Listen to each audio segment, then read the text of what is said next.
Hey guys, and welcome back to One Candle Society for another One Candle Paranormal Case File. Here with your host Vic Whately and Marcus D. And we'd love to welcome Spiritual Abortion, the newest member of our Patreons, to the One Candle family. Thank you so much. We really appreciate it. If you guys actually love the channel and you guys want to show your support in some way, go over to our Patreon and sign up today. You guys get a lot more content that we put on just for our patrons. And I imagine many of you might have noticed we're doing less of these case files. That's because we've been spending a lot of time working on our podcast. If you haven't checked it out, you really should. It's Talking with Shadows. The podcast is a lot of fun. We talk about stuff in the paranormal, and we talk about some of the more weirder stuff that's kind of out there, but we still do it with the back and forth that you guys have come to know and love.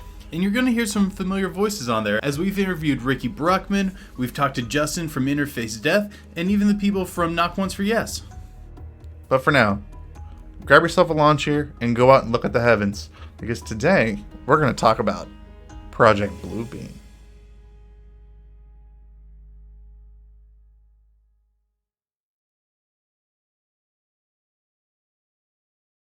In his 1994 book, Project Bluebeam, Canadian journalist Serge Monast proposed a theory that would be cited during many events throughout the 21st century. Serge proposed the theory that NASA would attempt to create a one-world religion that would then lead to the creation of a one-world government. This would be done in 4 stages through a combination of falsifying historical records as well as utilizing advanced holographic technology. After publishing his book, Serge would travel attempting to warn anyone who would listen about a looming one-world government. By 1996, he was convinced police and government agents were following him. By September of 1996, the Canadian government removed his children from his care, citing the reason being that he was homeschooling them. By December of 1996, Serge Monast was arrested and released after spending a night in jail. But shortly after coming home from jail, Monast was found dead. Officially, it stated he died of a heart attack. However, many of his supporters believe that he was silenced for spreading information regarding Project Bluebeam.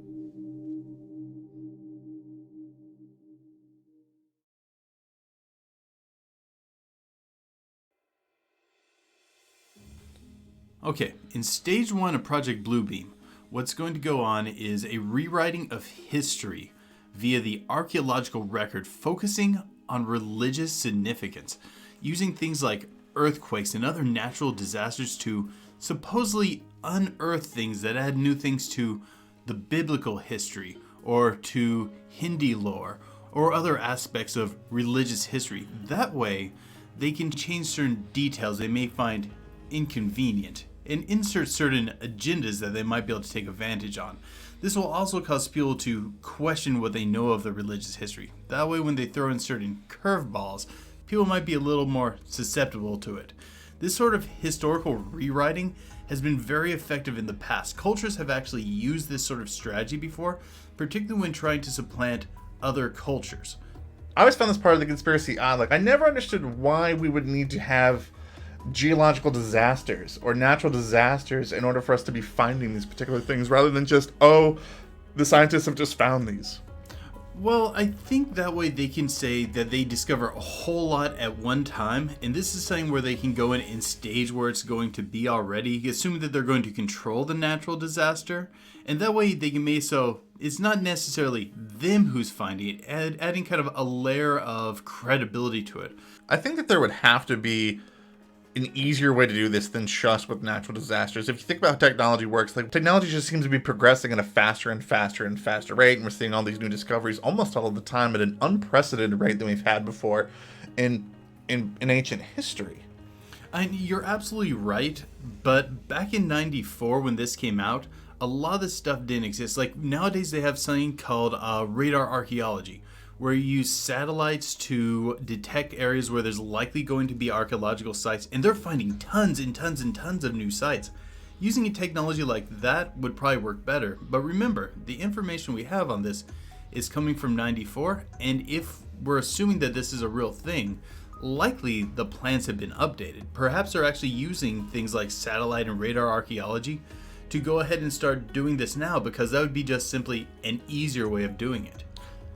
Okay, right off the bat, I'm having an issue with this conspiracy theory. Particularly in the idea that if all of a sudden there's this doubt that's put in about some sort of item or something within religion is found, that all of a sudden it's going to make people start questioning their belief in that particular religion. If you think about like what Project Bluebeam is supposed to do, what it's supposed to do is eventually end us where we're all united in this one world government, this one society. If history has taught us anything, it's that if there's a little bit of doubt that's inserted into the aspect of religion in our lives, that's not going to unite us together. That's going to divide us, if anything. I mean, if you think about just Protestants and Catholics in general, I mean, at the foundation of how we interpret a sentence, like that has created like two big branches of Christianity. Yeah, but think about what huge ripples it would change if a new part of Revelation was discovered, where instead of Jesus is going to drop down from heaven to forge this new kingdom of Jerusalem, if Jesus is going to be instead reincarnated as someone and bring the world together to build a new kingdom of Jerusalem. That minor change would really set the ground for a new world order, because then people are looking for a leader just to appear among us. And then basically you can kind of start seeding signs that a certain person is that new leader coming. And then you have the ball rolling for a new world order under a one world government. Like, I get the idea of altering the archaeological record to try to affect policy. That's an idea that is in a lot of different conspiracy theories. Like, if you think about, I don't know, say like the climate change debate. You know, I'm not saying what my particular idea is on it, but if you think about it, like if we were really trying to affect policy, like changing the archaeological record is a good way to try to get people on board with this idea of, oh, we need to change, we need to do something different because of this. Like, if you think about like what climate change does, like, say it is some sort of conspiracy. Again, I'm not saying that it is, but I'm just roll with me here for a second. Like, think about what we've done by putting the idea of doubt and human impact on the planet. I mean, if you think about like how it affects the cars that we build, the plants that we make, how we live our lives day to day with recycling, where we live and things like that. And if you think about anybody now who would challenge the idea of climate change, what happens? Oh, they're ridiculed, they're ostracized, they're crazy. We think they're less intelligent, causing people not to bring up their views on this. Yeah, and if you want a historical example of this form of historical revisionism, Hitler was a big fan of this sort of style of rewriting history to fit the narrative that he wanted, and he was very influential with it, trying to create this new Aryan history of where they came from and why they're greater than others. And he was very successful with it. He was, don't get me wrong, he was a terrible evil man. Yeah. But he used these tools to be effective. And to me that means, if Hitler did it, it's something to watch out for, guys. I really don't like Hitler. He's like the iconic bad guy, and I really don't want us to ever forget the lessons that we learned from the struggle with him. But that just makes me leery that this could potentially work. So then we move on to stage 2 of the Great Plan.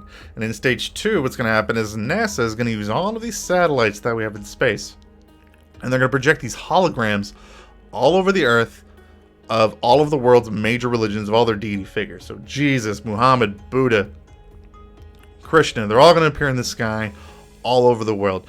And then what they're going to do is they're all going to come together. Now, in the first renditions of this conspiracy theory, they're supposed to come together to form the Antichrist. In kind of more modern interpretation of the conspiracy theory, they're all going to come together and maybe form this one deity that's going to be the deity of Earth, of like the one deity that they're going to come together. They're going to come together kind of like the Power Rangers Megazord or something. And what this is supposed to do is this is supposed to show that all the major world religions have all gotten it wrong, and actually there is just this one deity. There is just this one deity to create this one world religion. I can see why they would want to do this. I mean, the idea of an interreligious-based strife and this idea of everything comes from a singular divine source, I can see why this idea would be appealing to people.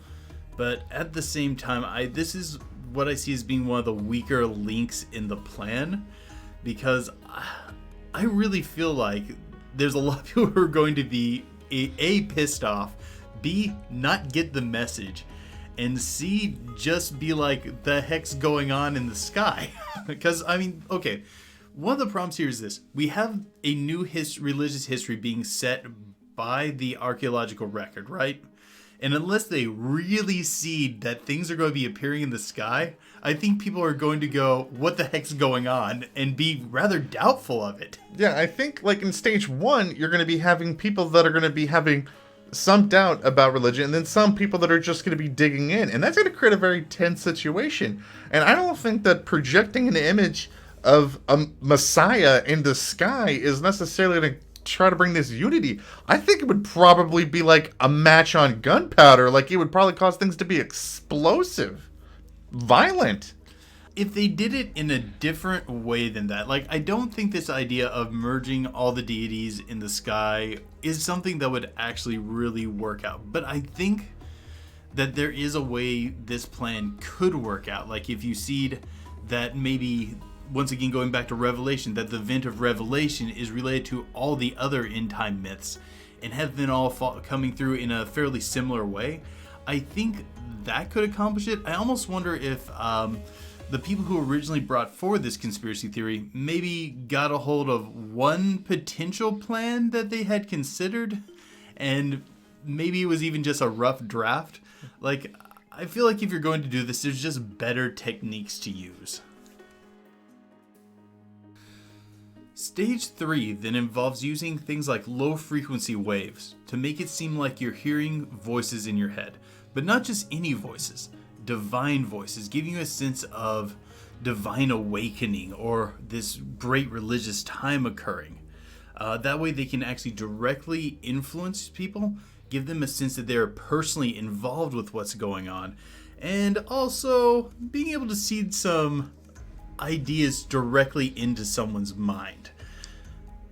Now, I don't know how one would accomplish this. We do know that there is technology out there where you can make someone hear a voice and you can simulate things like schizophrenia, but at the same time, I guess maybe you go with it if everyone else is having this religious awakening, but they better have their message pretty darn clear. Like, I see how on paper this sounds like a good idea.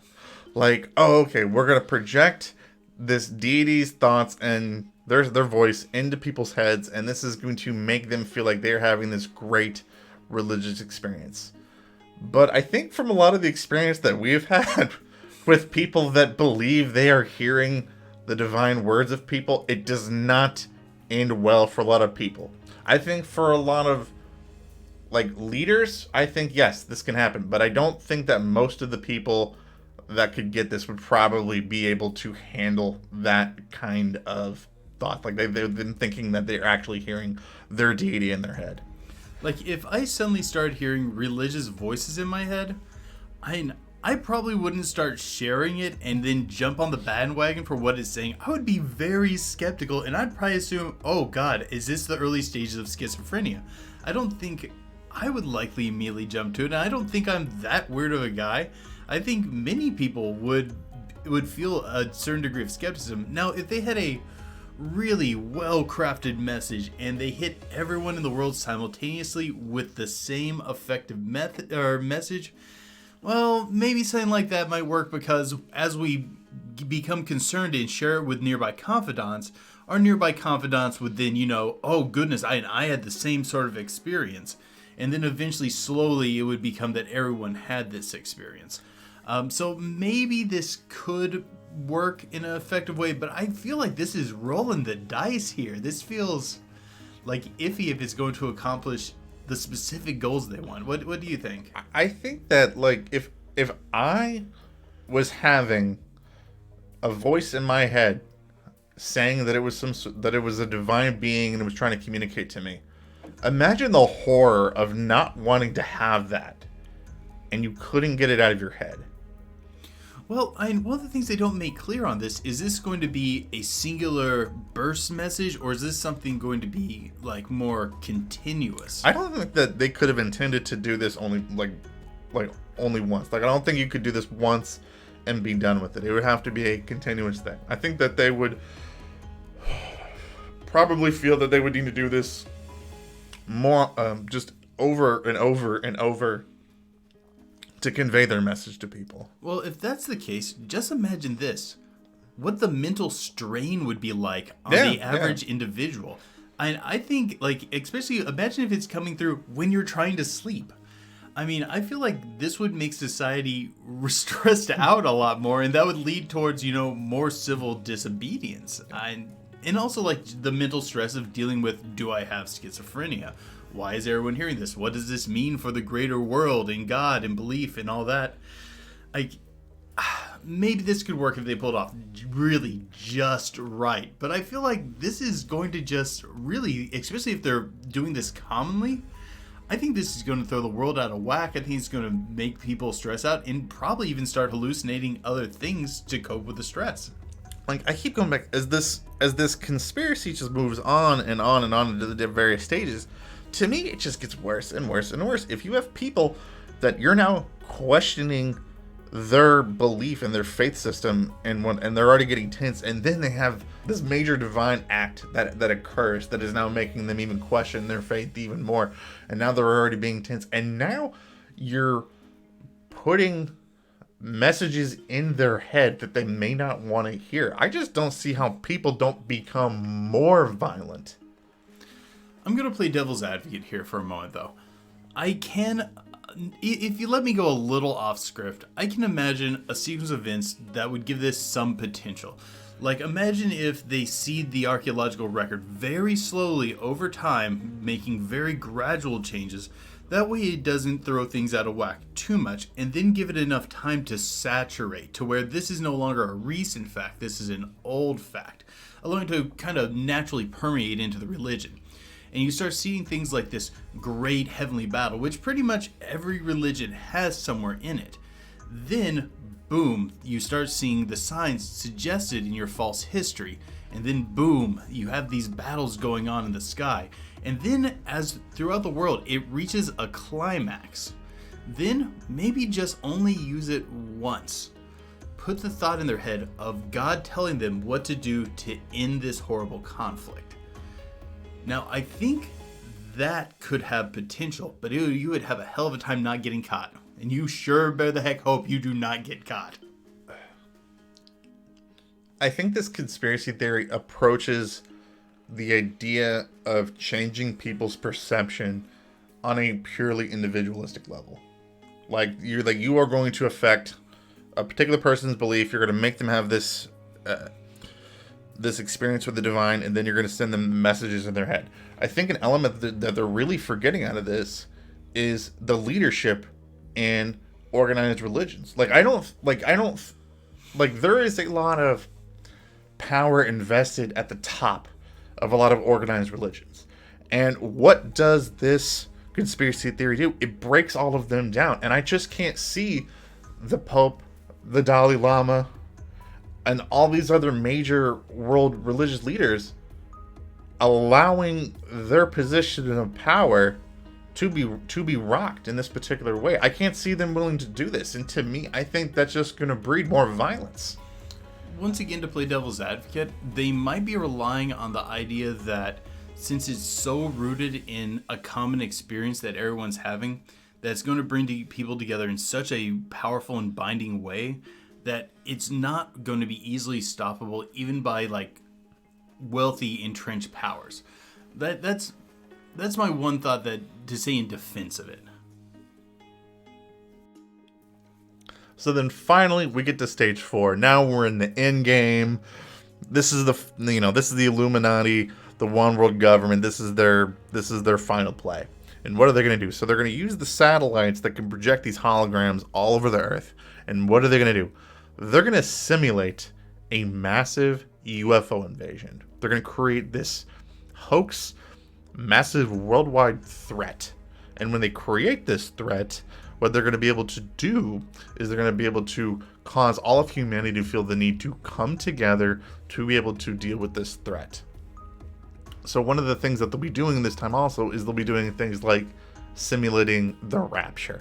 So a lot of people that perpetuate Project Bluebeam as a conspiracy theory will tell you that all previous UFO sightings, a lot of them are just, oh, that's the government testing their holograms together to make sure that they work.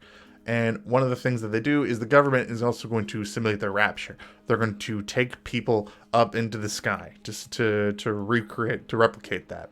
And all UFO abductions is just the government testing this technology out and trying this out. First thing I want to say on that is I do not think the whole abduction phenomena is testing for Project Bluebeam. I think that there's a lot more credibility and common experience in so many people reporting the abduction phenomena for just to be a test of this. So I want to throw that part out pretty much right away. Another thing that strikes me as odd, and I would have a hard time even playing devil's advocate to create a scenario where this is going to make sense. It seems odd to have the rapture occurring at around the same time as this massive invasion. I mean, I don't know. That seems like putting a hat on a hat. No. See, to me, I actually kind of get this. Because this addresses an issue that I had back in stage 2 and 3, kind of. Within that stage, I said, worldwide religious leaders are going to they're not going to allow this to happen. They're not going to take this line down to have this threat to their power base or to their faith. They're not going to allow this.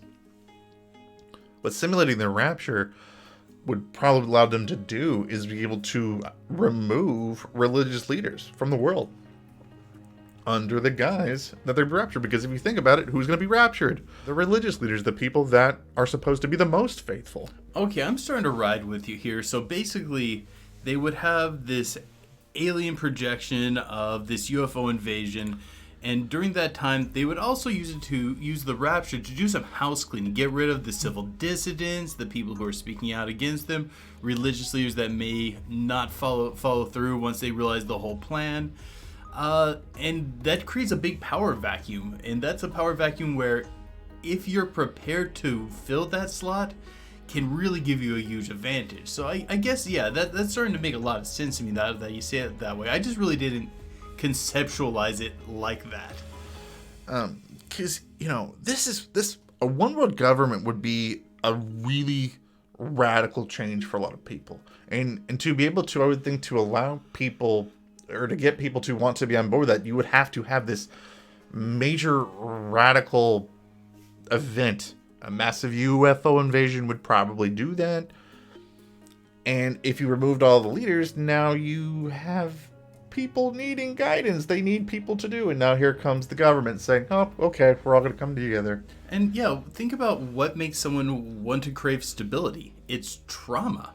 And if you create this common experience of trauma felt by so many people around the world, I mean, that would be a bricklaying sort of event for building a one world government. And something that I think a lot of people have a hard time accepting conspiracy theories, and I'm not talking about this just in general, just the idea of conspiracy theories is, oh, there's no way that there could be this long drawn out plan for stuff. And really, when a lot of major leaders, corporations, government leaders, and things like that, these are the kind of people that will think 20 to 30 to 40 years in advance. Like, they will plan phases and stuff like out for a lot of these things to make projections to think about policy.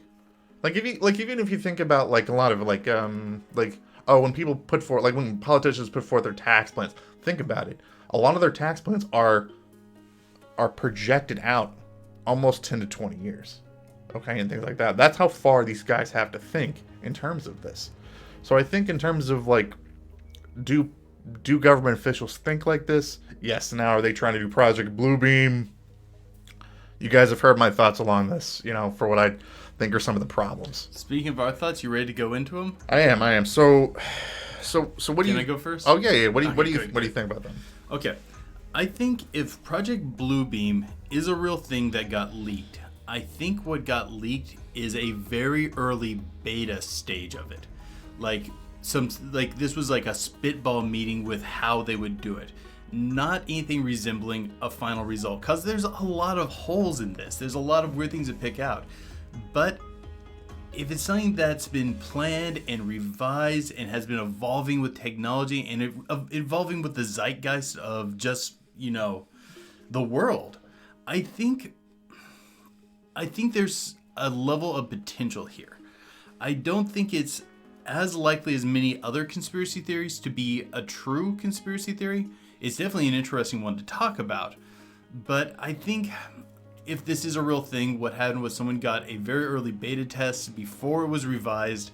And if they have been revising it, God save us, because I really hope they don't actually do this, because I can see this going around. Like, one of my biggest fears, and I was actually telling Marcus about this earlier, is that the Illuminati is real and they're incompetent.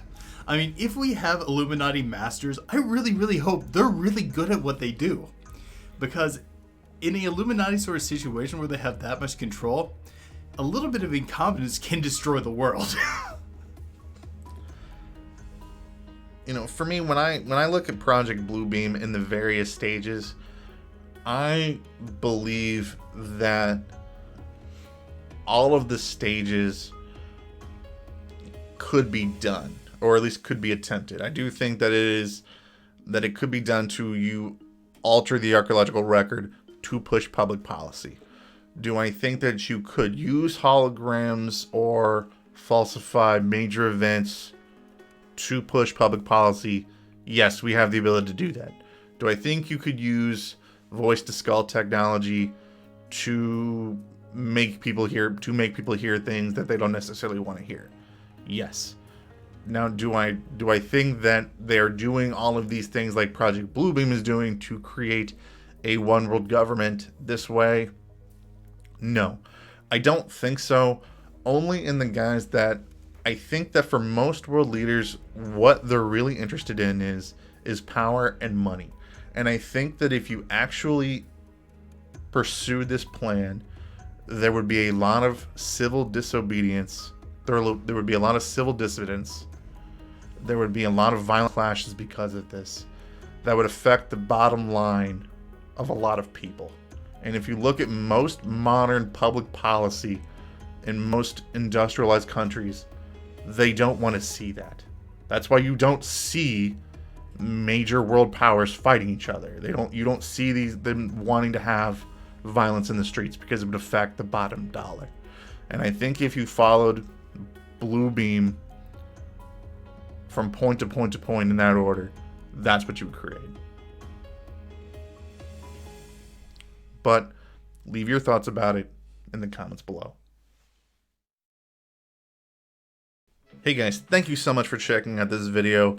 We had such a great time making it. I really love talking about conspiracy theories and mapping all the stuff out. I hope you guys enjoyed it too. Don't forget that Season 5 is Year of the Fan. So if you guys have a video idea that you want us to do, make sure you put it in the comments below. We love getting your suggestions and doing videos that you guys want us to do. And if you enjoyed this video, leave a like, a share. If you haven't subscribed, go ahead and do that, and hit that bell icon so you get notified when we put out new content. Like we said in our intro, guys, if you really like the channel and you guys want to show your support to us, go over to our Patreon and become a patron today. Again, we put out content on our Patreon just for our patrons to enjoy. You get extra videos on there, as well as additional time in our podcast, Talking with Shadows. And a huge shout out to all of our already existing Patreons. We love you guys so much. Thank you guys so much. But until next time, guys, keep believing. Because we'll keep listening.